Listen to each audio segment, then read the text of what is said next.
Hel- Hello and welcome everyone to the first system-wide Google Hangout with President Napolitano and UC faculty. I'm Mary Gilley from UC Irvine, and I'm also the current chair of the Academic Senate, and I'll be moderating this web chat. We only have an hour, so let's get started. We of course have President Janet Napolitano, who, as she describes it, has just completed her freshman year at the University of California. We have 5 panelists, faculty from around the system. First, Kimberly Lau, Professor of Literature at UC Santa Cruz. Hello. Hi. Ray Lubin, Professor of Physics, UC Davis. Hi. Ilham Mesaudi, Associate Professor of Biomedical Sciences at UC Riverside. Hi. Rudy Ortiz, Associate Professor of Natural Sciences at UC Merced. Good afternoon. And Chris Piester, Professor of Electrical Engineering and Computer Sciences at UC Berkeley. I'd also like to, I'm sorry, Chris. I'd also like to welcome our online audience. If you have a Gmail account, please sign in to offer questions or comments. And we look for questions or comments from the viewing audience to include. Vice Chair Dan Hare is here monitoring these, and we will try to include as many as possible in our limited time. So we're looking forward to a fruitful, productive conversation. And the panelists and I welcome Janet Napolitano, and I'll turn it over to you for some opening remarks. Well, thanks, Mary, and thanks to the panelists and to everyone out there. This is the first faculty Google Hangout I have done as the president of the university. And I hope this is a technology that will help me stay in touch with you and to hear from you about what are the issues or concerns that you have, or things that you think ought to be on my radar screen as we move forward at the University of California. You know, it's an amazing institution, and I think having now dived into it for a full year, really see the depth and breadth of what we do at the University of California. From winning Nobel Prizes, and Professor Shuji Nakamura, of course, was our latest Nobel Prize winner with his work on blue spectrum LED lighting at UCSB. And in terms of all different types of rankings, the most recent ranking system I saw was among public universities in the Times Higher Education World University survey, where the top 2 are UC campuses, and we are 4 of the top 10. Now, one of the things I've also come to realize is that the university really runs on the faculty, and hiring and retaining world-class faculty is just essential to our role as the world's leading public research university.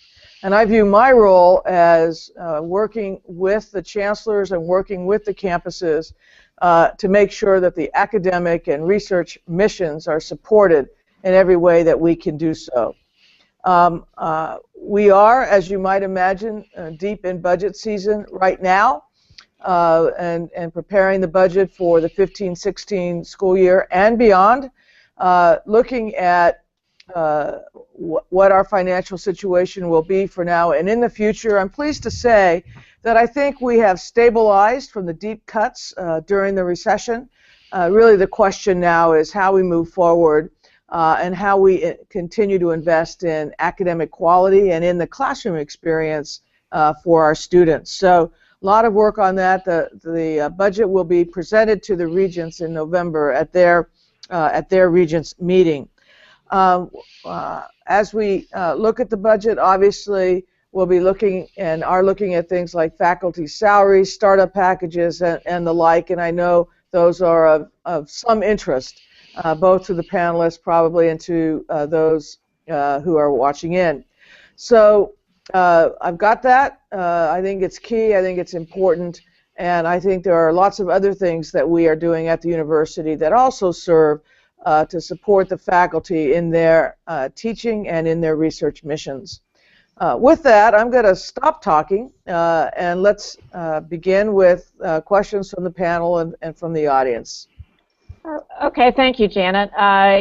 Kimberly, do you want to start us off? Sure, thank you. Thanks for giving us this opportunity to engage with you directly. My question really has to do with a lot of what you've just been talking about, particularly the current climate for research funding and the effects of diminishing resources, of course, on the humanities in particular. As I'm sure you know, the UC Humanities Network and the UC Humanities Research Institute are national and international leaders. They support cutting-edge, collaborative, interdisciplinary work. They keep us in those top 10 lists. They're absolutely critical to a Research One system of universities. And yet, the UC Humanities Network and UC HRI are often treated more as projects in the eyes of UCOP's Office of Research. So that is treated more like projects as opposed to infrastructure, right? Yeah. So my question really has to do with what you might do and what OP might do to ensure that UC Humanities and UC HRI are understood and funded as vital infrastructure akin to laboratories in the sciences, for instance. Well, I think, first of all, let's begin with the fact that the humanities are an essential part, I think, of a well-rounded university education. There's research and work done in the humanities, and I'm including the social sciences, or at least some of them, in that category as well, just as there are in the physical sciences and the like. I actually worry that we have students who are majoring in engineering or other such fields, and with all of the course requirements, they don't have the opportunity to explore the humanities. And I think that's something we ought to be talking about as part of what does a university education mean. With particular responsiveness to the question you raised, I think that's a valid point, and it is something I'll raise with the provost and with the relevant offices within the provost domain in terms of how we are treating the humanities. One thing I have done this last year is I found some money to provide as matching money to the campuses for endowed chairs. And we have started off with 100 more endowed chairs. The campuses are putting together their proposals for how they will use those chairs. One of my hopes, however, is that in the humanities, where federal grants are almost non-existent now and research money has dried up, that we are able to use some of those monies for things like endowed chairs. I love the idea, I love the fact that you mentioned interdisciplinary. I think learning to think in an interdisciplinary way and to provide context and nuance to critical thinking, those are skills that will last students whatever field they end up going into. And I also hope that and see that through the humanities we have the opportunity for multi-campus projects as well, really considering this university, and I'll just use the 9 undergraduate campuses for this part of our conversation as all part of a gigantic whole where we can leverage strengths one against the other. Thank you. I think Elam has a question for you regarding other types of faculty support.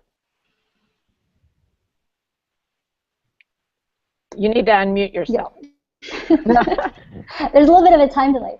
But President Napolitano, I'm really glad to hear you say that faculty retention, recruitment, retention is one of the top priorities for the Office of the President.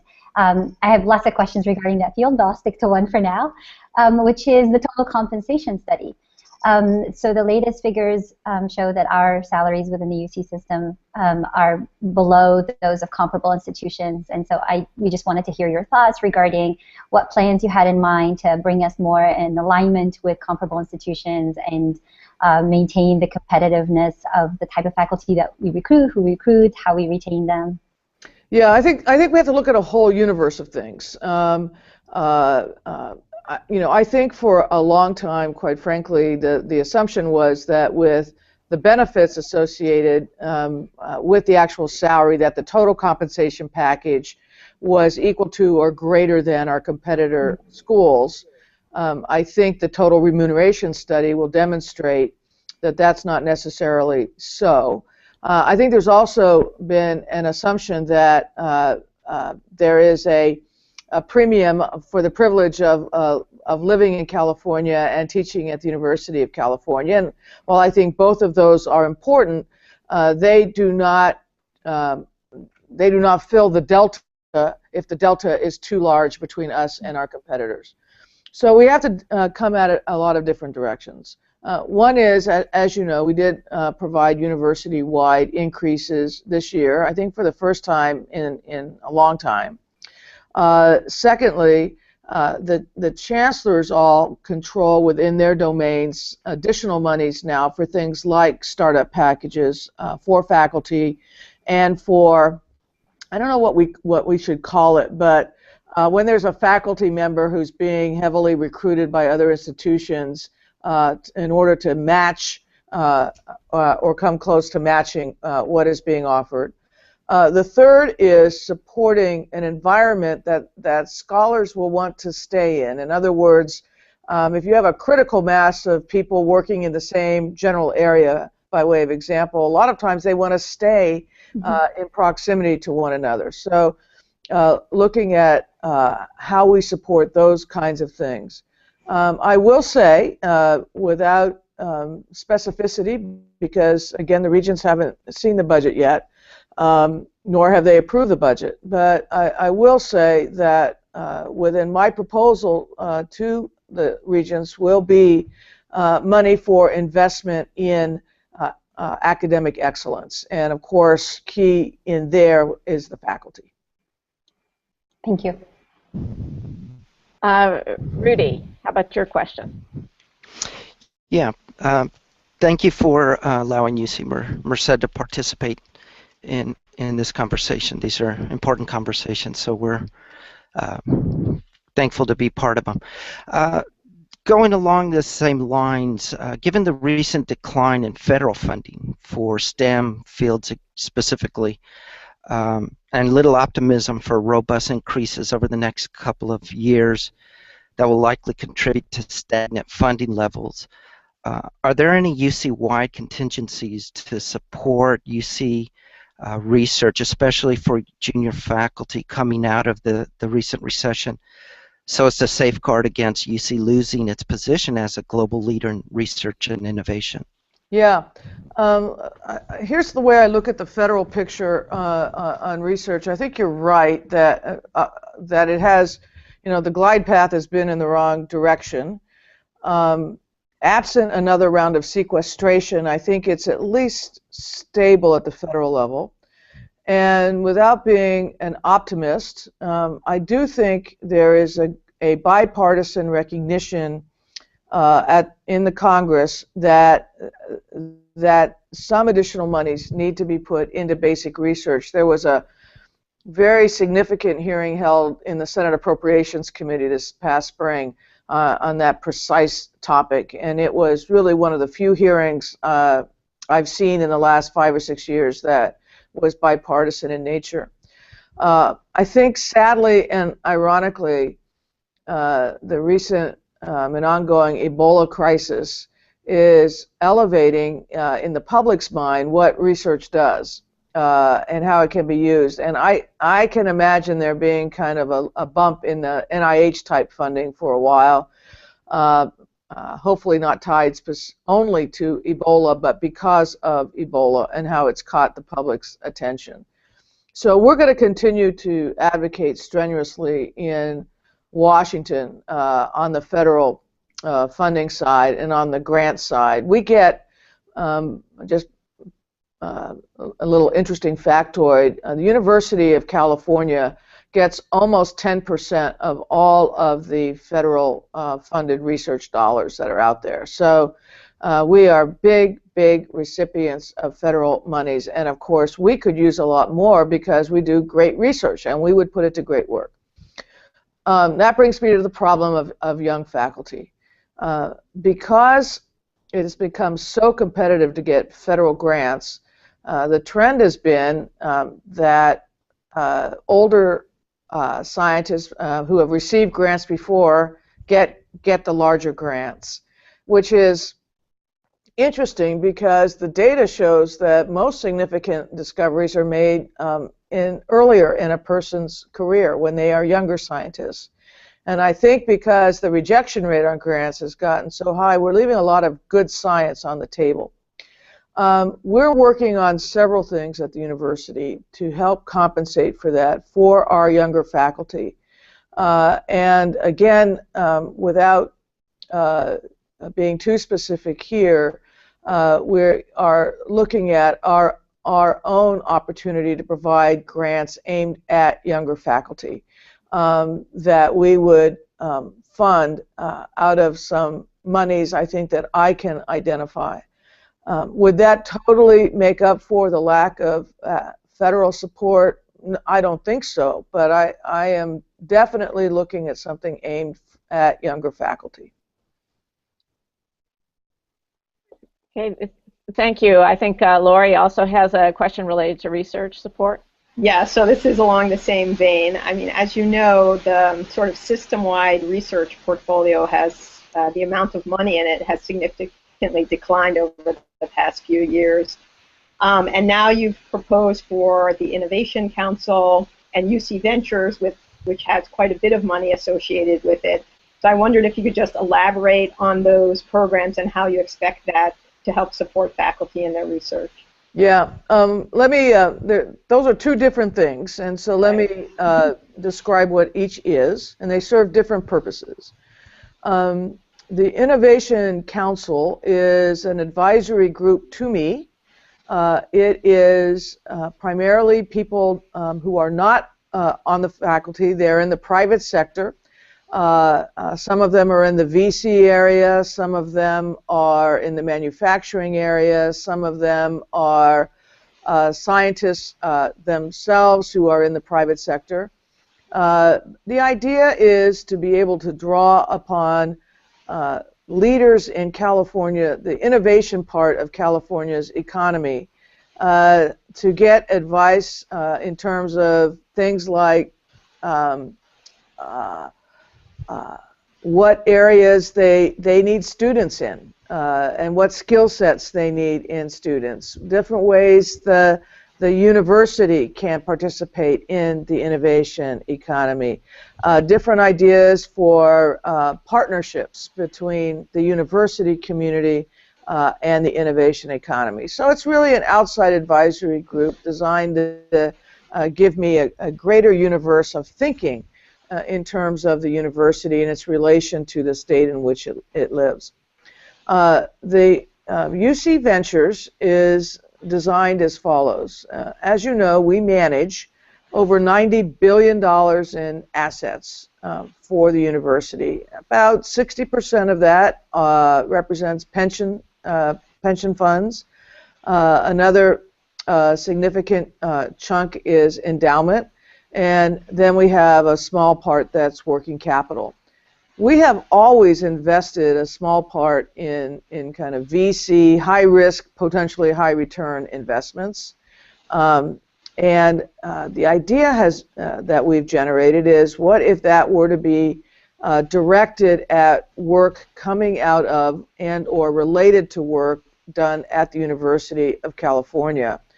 That would be, it's a separately managed investment fund with independent advisors, but I think what it does is it provides yet an additional access to capital to help graduate students, postdocs, those young faculty we were just talking about, get access to additional support, particularly if they have something that maybe has an application that there ultimately could be a market from. Let me make one thing very, very clear, because it's been raised by some faculty with me, and that is, how does this affect basic research at the university as opposed to applied research? In my view, you don't have applied research unless you have the basic research that is the foundation for it.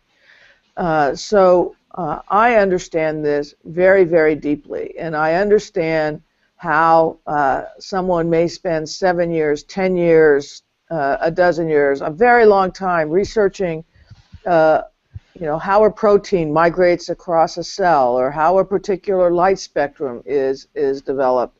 And there may never be a market application for that. So we need to make sure that we have the environment where basic research thrives, because basic research in this country now really has been delegated to the universities to conduct.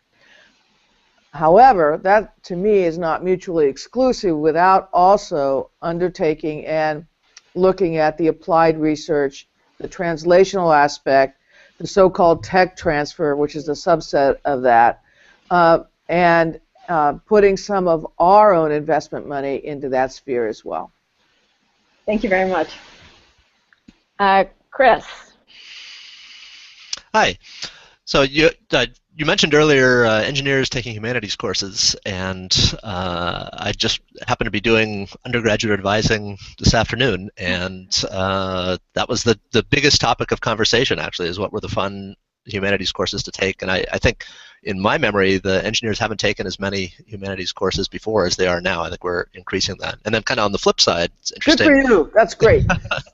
We're actually teaching about 1/3 of the incoming freshmen end up taking the introductory computer science class now as well. So over the entire campus, about 1/3 of them. So I think there's great cross-pollination in both directions. So, but anyway, not my question, just a comment. So tough budget times. I do not envy you your position and the difficulty of making those decisions. And I understand the need for, or I certainly see the pressure to admit more out-of-state students to get that out-of-state tuition bump. And you can slice the numbers a bunch of different ways, but certainly in some campuses and some departments, 1 out of 4, maybe more students are out-of-state students. And that, in the broad sense, that's not a bad thing, but as a California resident and taxpayer, that's got some red flags associated with it, especially as budgets continue to get harder, and we're not sure where that's going. So I wonder, topic of conversation that we had around the dinner table and in my department, what if we had a box that you could check on your application to the University of California that said, I am a California resident, please consider my application in that sense, but if I'm not admitted in that pool, please consider me in the out-of-state pool. I am willing to pay out-of-state tuition. And I know that's a political hot potato, but I'd love to hear your perspective on it. Yeah, I've looked at that. First of all, I think you are right to say there's a red flag here, and I would be remiss if I didn't acknowledge it. This is California's university. Now, when I look at public universities around the country, all of which were sliced and diced during the recession, and none of which have had their appropriations restored to the same pre-recession levels. When you look at schools like the University of Michigan, by way of example, the University of Virginia, which is my alma mater, they actually now are admitting 40% out-of-state students, 50% out-of-state students, and that's the way they've managed to balance their books. Our overall system-wide load right now is about 13% out-of-state, and when I say out-of-state, that includes national or international as well as domestic. Right. But it's much higher at Berkeley and UCLA. So 30% of UCLA's entering class this year is out-of-state. I think Berkeley's probably around 26, 27, somewhere like that. Yep. I think that's about what the load is going to bear here. There is a great desire on some of our other campuses to grow out-of-state students because the campuses get to keep the out-of-state tuition. So it makes their own particular needs greater. So I've been talking with the chancellors about should we have a system-wide cap or a campus cap or some mix of that, and would that make sense? We haven't come to a consensus about that, although I think that is getting close, and I think it's something we are going to have to take up, and the regents are going to have to take up in the coming year. In terms of can you buy your way into the out-of-state pool, my key concern with that is an equity argument that if you're from a richer family, you have a greater chance to get into the University of California because you can get into a less competitive pool to get in.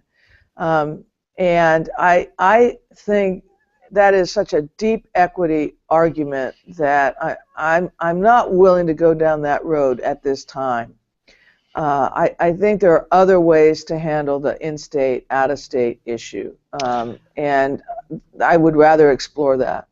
Right. It's tough, though, in that, you know, you can let rich people from Texas and New York and Singapore in and not accept your own citizens. That's true, but that would be true under any case, unless we were to say we're not going to take anybody from out of state. Now, the board's policy is clear that out-of-state students have to be the same academic quality as in-state students, and even if we were to fill every out-of-state student slot we have with a California resident, we still would have qualified California students. We don't have the capacity to enroll. That's another issue, yeah, which is the overall growth of the system to match the growth of the eligible California students that we have. Okay, thank you. We have an opportunity for a second set of questions from our panelists. Kimberly, do you want to go again? Thank you. This question is really about the climate survey, which I'm sure you know all about and have probably heard much about. From the very outset, the climate surveys generated a ton of conversation, much of which was formal, but a lot of which was informal. And among faculty in particular, from many different campuses, there's been a lot of cynicism and sort of jaded responses or dismissiveness about the climate survey. And some of that has to do with the whole project itself from the get-go, but some of it has to do with the survey instrument itself, and some of the concern or dismissiveness has to do with the presentation and framing of the results. So, you know, the response rate was fairly low for faculty, and many of the faculty that I've spoken with in my capacity as chair of the Committee on Affirmative Action and Diversity and as a member of the University Committee on Affirmative Action and Diversity, many of the people who are jaded and cynical about the climate survey are the people who are doing a lot of the work around diversity in their teaching, research, and service on their campuses. They're highly invested in the university and in making campuses, you know, really great places to be. So I'm wondering, as we move forward with the climate survey, what you might do to engage all those other faculty members who either didn't take the survey because they felt like it wouldn't do anything productive, or who feel like the presentation and framing of the data has been sort of a PR move. What can you do to really engage them and help us all move forward in a productive way? Well, I think you know, the survey was kind of a done deal in a way by the time I arrived at the university, and I agree with some of the criticism of the survey instrument. I think it was too long, and I think the length of it was a deterrent to better participation.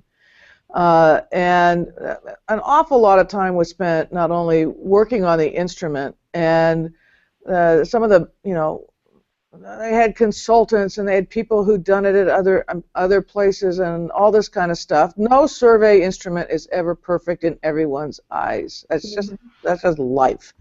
But this one was way too long. You know, for faculty who are researching and writing and teaching and doing everything else. So I think that was a problem with it. In terms of the data and the presentation, I think one of the other problems was there was such a time lag between when the survey was conducted and when the data was finally released. It was months and months and months, and part of that was people, very well-intentioned people, working very hard to see, well, what is the best way to present all this data? Mm-hmm. One of the problems with the survey was it was so long, there was so much data, it was the problem of too much information and too little information at the same time.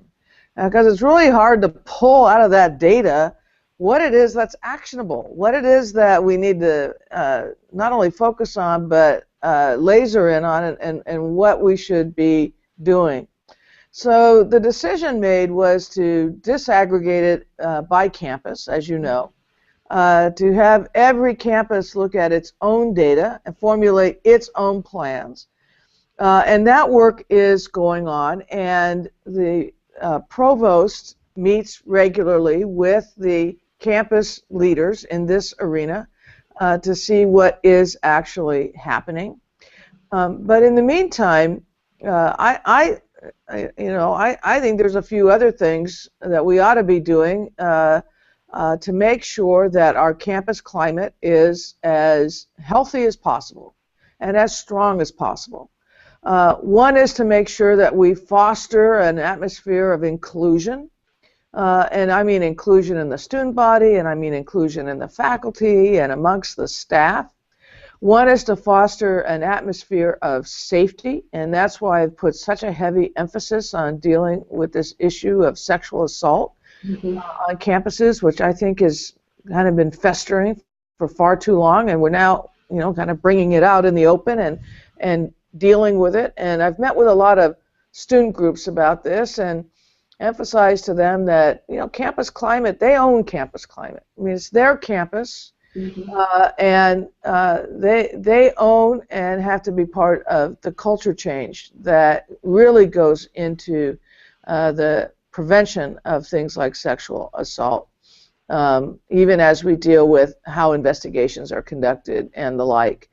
And then finally, I think at some point, without laying out whens or wherefores, it strikes me that we will do other surveys in the future, but I would not do them in exactly the same way. I think there were lessons learned by the massiveness of the campus climate survey that was conducted at huge expense to the university, but in the end, it was a very difficult instrument to work from.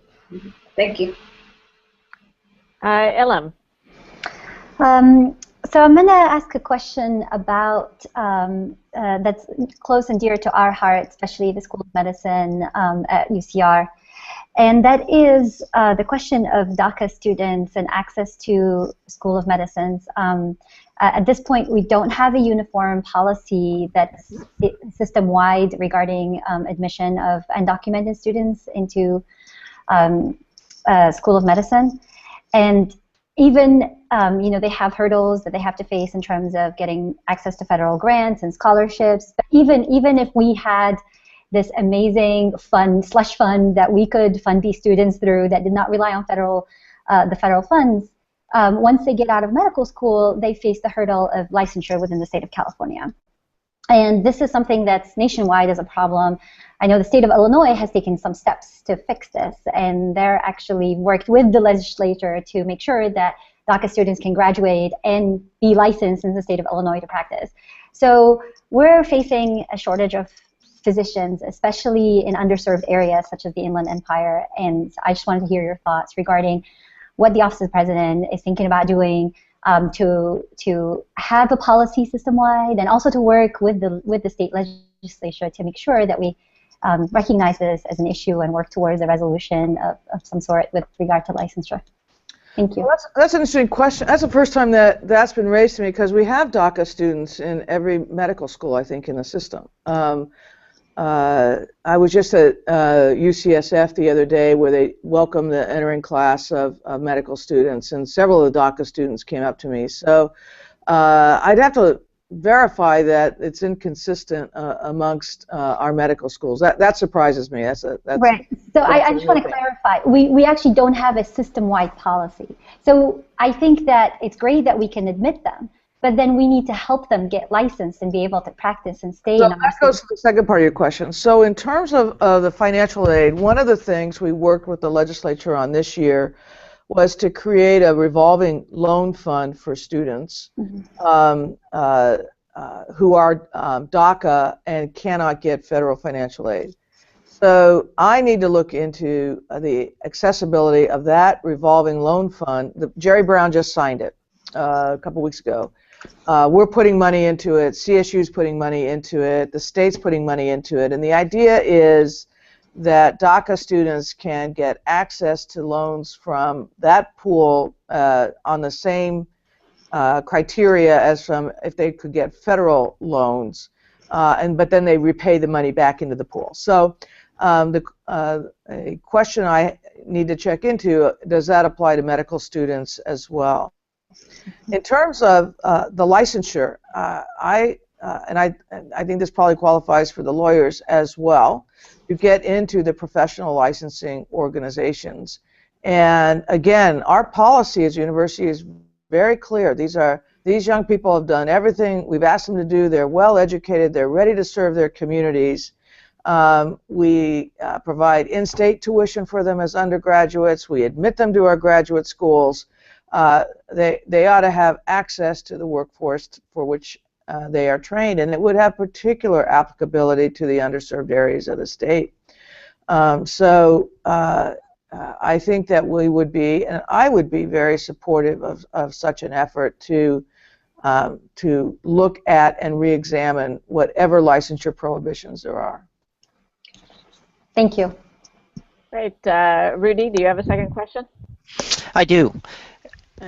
It revolves around the diversity of the leadership across the campuses, and as you know, Merced and Riverside are HSRIs. I think Santa Cruz just became one, and other campuses are vying towards that designation. But with that, there's a sentiment that the faculty and the leadership should reflect the diversity of their student body. And given that, specifically with the campus leadership, what plans do you think your office could help initiate or help promote to try to diversify the leadership of campuses so that they're more reflective of the student body that they serve? Yeah, actually we've been having a lot of conversation around that area, diversity of faculty and then diversity of leadership. I'm going to separate those two. In terms of diversity of faculty, one of the concrete things we're doing is trying to make more robust and more diverse the actual pipeline from which our faculty is drawn. So we've put more money into the Presidential Postdoctoral Fellows Program, where we just celebrated its anniversary, by the way, but we put $5 million more in there last year. We're probably going to increase the size again, and that is a pool from which we have yielded, I got to say, well over 100 ladder-ranked faculty over the past years. So it's been very fruitful and very concrete in helping us develop and work on the pipeline issue. We are talking with, and I've been speaking with the chancellors about how we do faculty searches and how we ensure that search committees are diverse and that the pool of applicants they are considering is diverse. And what role the chancellors may have to play in intervening in a particular search and sending it back to home base if the pool of applicants is not adequate. So there's a lot of work going on in that arena. I think with respect to leadership, we did 2 chancellor searches this year, one Irvine, one UCSF. We made sure the search committees were diverse. We made sure the search firms we used were given instructions on diversity.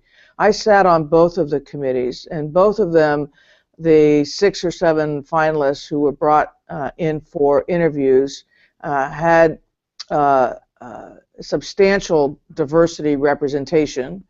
I ended up selecting 2 in-house candidates, both of whom happened to be white males, but that was also the consensus recommendation of the committees.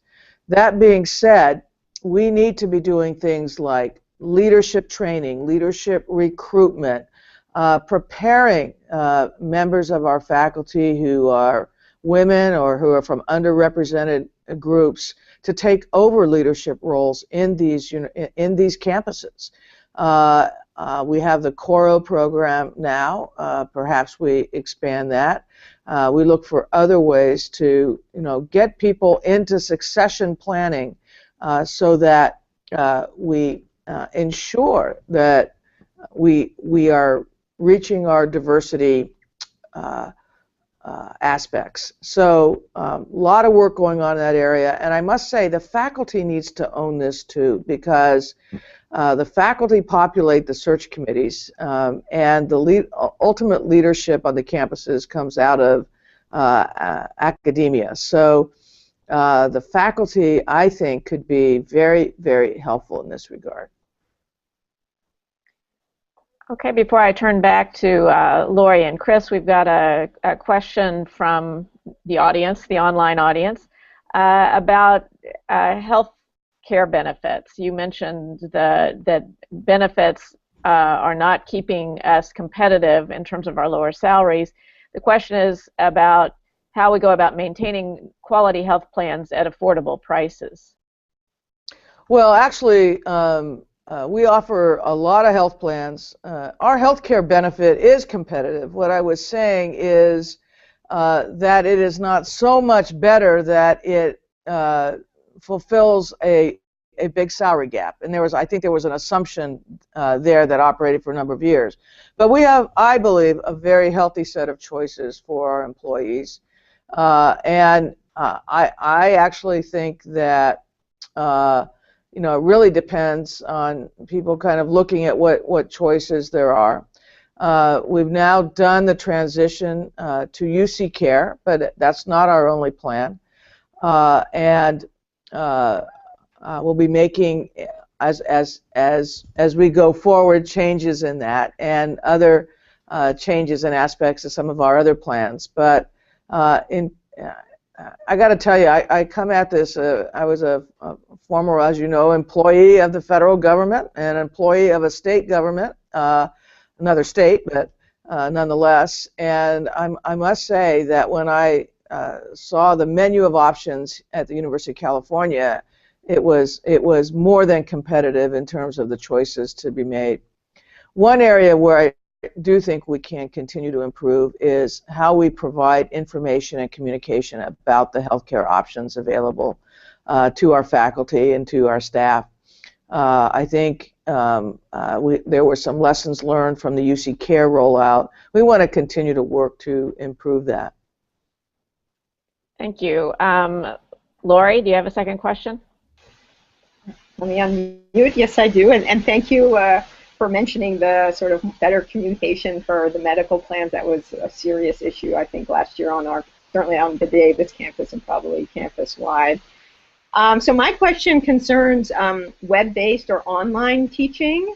As you know, the student-to-faculty ratio has been increasing, and there are some core required classes that are hard to get into to complete your degree. We're just limited often by classroom size and things like that. And there had been a push to go more online, and I was just wondering what your opinion was about online learning and where you see maybe going in the future. Well, I think I've learned a lot about online learning, I must say. And I think it's a tool that will be part and parcel of higher education generally, but the University of California specifically moving forward. I think some of the early online and the notion that you could solve and provide a quality university education by taking a few online courses and MOOCs and so forth, I don't think that is proven out at all. There is something important about what happens in a classroom between a professor and a student, and having students together in one physical setting. So I don't see online learning replacing some of the essential elements of what comprises a University of California education. But I do think it's a tool. I think it's a tool that can help foster intra-campus classes and course selection. I think it's a tool that will help when we, particularly with some of the so-called bottleneck courses in years 1 and 2 in the freshman and sophomore years. I think the pedagogy associated with online learning has gotten better and better and better. So there's a lot going on within the UC. We literally offer hundreds of online options for students right now, and that will continue to grow over the coming years. So I think that's great. I think that it just adds to the richness of the experience that a student can have in terms of the choices he or she can make. And I'm all for taking some online courses if that keeps a student on track for a 4-year degree as opposed to 5 or 6 years, because every year is expense and debt, as we know. That being said, in terms of what is offered online and the content of online, to me that is a faculty issue. The faculty owns in large part, it owns the curriculum of this university. And while we can support different efforts and the like, it really, if the faculty want to do more online, there's space with which to do that, but it is fundamentally a faculty issue. Thank you. Chris, back to you. So it seems like we have an image problem in Sacramento, and it seems like that's changed over time. That in the early days of the university, the perceived benefit of the mining and agriculture gave support to the university, and somehow, silicon and biotech and software and all the tremendous benefits, and there's a much longer list, obviously, that we're churning out, don't get as much credit somehow anymore. And it seems very clear also that a tax dollar invested in the University of California pays back far more than one tax dollar over, integrated over what ends up coming out of the university. And so I wonder if you see some opportunity for us to, how can we, the faculty, work with you and interface to Sacramento in a way that brings back at least a little bit, or at least stabilizes the funding from the state, because it just seems obvious that is part of what built this state into the state that it is, and to cut it down at this point, it seems almost criminal. Yeah. Well, I think we're singing from the same music in some respects. And by the way, California is not unique in this. Every state, as I mentioned before, has slashed its public university spending, I think much to the detriment of the country as a whole in terms of our long-term future. We will not maintain our global economic advantage if we are not turning out people who know how to think. And that's just the plain fact of it. And California will not retain its economic advantage if this university does not thrive. So what are some of the particular issues that we have had to deal with? Well, first, in terms of limited budgets, the governor has to pay for K-12 and prisons and Medicaid before he can pay for anything else. And those have been dramatically increasing demands on the California budget. And surprisingly to me, the amount California spends on its prisons per inmate not only exceeds what we spend on college students, but exceeds what other states are spending on a per inmate basis. I don't understand the reason for that, but you know, the pie is only so big, and if big slices of the pie are being used there, they're not available to be used for higher education. So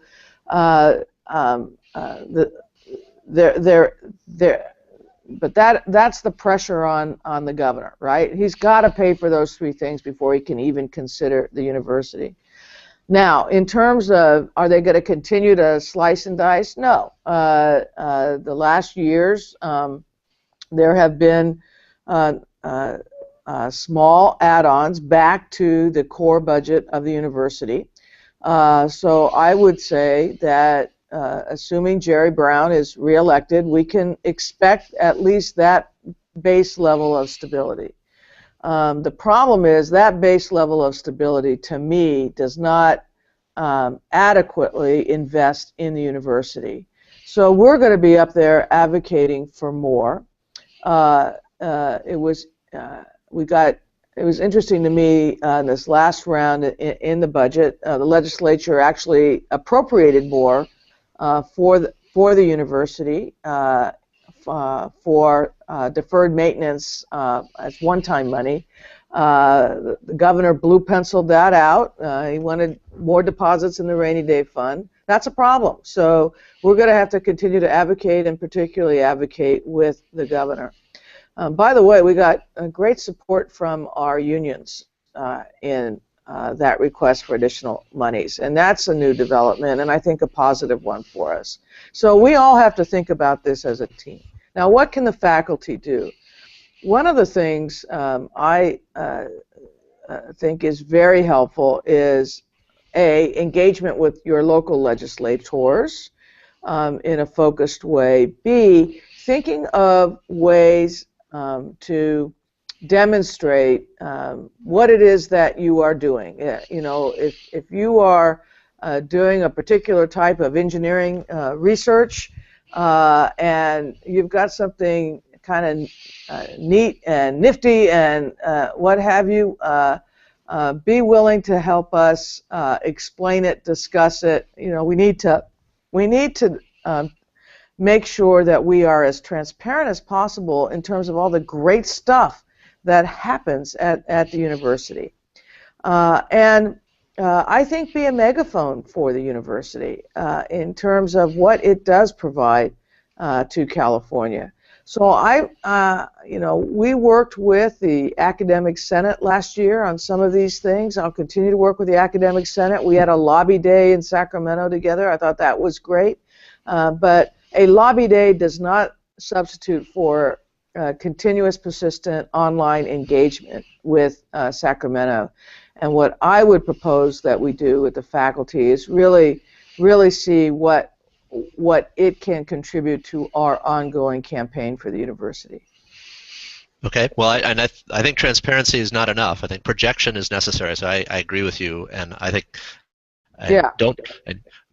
the vast majority of us would be very happy to accompany you to Sacramento to trot out our favorite technologies or innovations or whatever it is. Hopefully you realize I like the word projection because it's also, you know, being willing to engage with the media a little bit in local markets. I mean, there's a lot that happens that influences Sacramento that's not actually in Sacramento. And the more faculty who raise their hands and say, I'm willing to help, the better off we're going to be. Well, thank you. I'm going to take advantage of my role as moderator to ask the last question. And that is, the Academic Senate works with our counterparts at the CSUs and the community colleges, and you've been much more active with those segments at higher levels. Could you talk a little bit about what you see as the strength of all of higher education working together in Sacramento? Yeah, I think we have been working together. I think really to put some a visible presence on the master plan, which California still at least talks about, even if it's not adhering to. But it is the only state in the country that has such a plan. It has served California well, and given the size of our relative student bodies and the fact that the community college campuses and the Cal State campuses and the UC campuses are dominant economic players in the geographic region in which they're located, we can cover a lot of political and electoral ground when you add all those resources together. And so we have testified in unity up there several times, the two chancellors of the two systems and myself, and we are doing quite a bit together. One other project that is underway is a combined look at enrollment planning. And that's important because if we assume, for example, that more students are going to go to community college because they got funding for enrollment growth, well, we want more of those community college students to have the ability to attend a four-year school, get a bachelor's degree, but neither CSU nor UC has received any money for enrollment growth, I think, for 6 or 7 years. Well, where are those community college students supposed to go? And so doing that kind of long-range enrollment planning to bolster our own requests for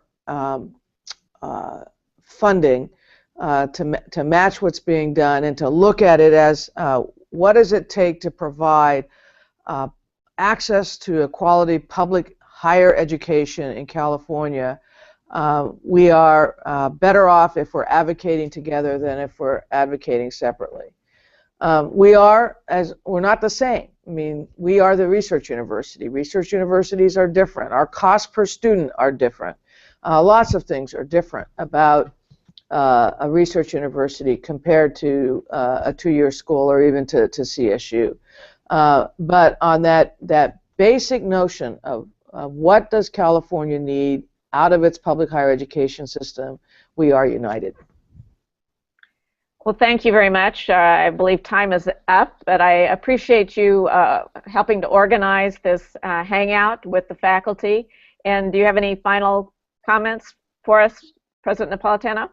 No, I appreciate all the panelists, and I appreciate your thoughts and your willingness to contribute to these efforts. And after this is done, we'll get some feedback, and assuming it's positive, we'll look forward to doing another one. Great. And I'd like to also thank the panelists for their active involvement and in advance interacting to come up with some great questions. And thank you to the online audience. We'll be doing hopefully more Hangouts in the future, so watch for announcements. Thank you. Thanks, Mary. Thank you. Thank you.